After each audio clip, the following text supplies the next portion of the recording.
আমি ভিডিও আমি জীবনে দেখেছি, শুনেন।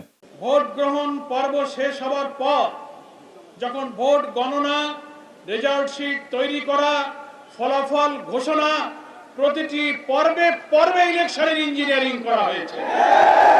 অতীতের নির্বাচনের চেয়ে এবারের নির্বাচনের ইঞ্জিনিয়ারিং এবং কারচুপির ধরনটাই ছিল একদম আলাদা। ওনারা ভেবেছিলেন জনগণ, ভোটাররা হয়তো বুঝতে পারবে না, ভোটাররা তো ভোট কেন্দ্রে গেল, ভোট তো দিল, কিন্তু কামটা কখন সারা যায়, দক্ষ ইঞ্জিনিয়াররা সেই ইঞ্জিনিয়ারিংটা ঠিক মতোই করেছে।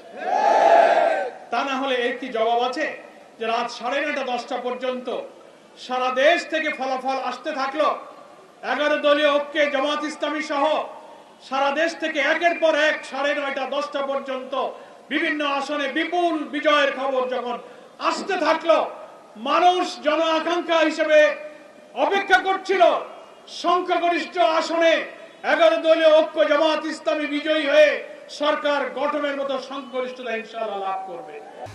এখানেই রাত 10টার দিকে, 9:30 10টার দিকে নির্বাচনী ফলাফল ঘোষণার সব সম্প্রচার বন্ধ করে দেওয়া হলো। বন্ধ করা হলো কেন? দীর্ঘ সময় বন্ধ করে দিয়ে এর মাঝখানে কি ইঞ্জিনিয়ারিং, কি রহস্য তৈরি করা হয়েছে, আর জামাত ইসলামী 11 দলীয় ঐক্যের বিজয়ের খবর আর আসে না। সব অল্প অল্প ভোটের ব্যবধানে তাদেরকে পরাজিত দেখানো হতে লাগলো।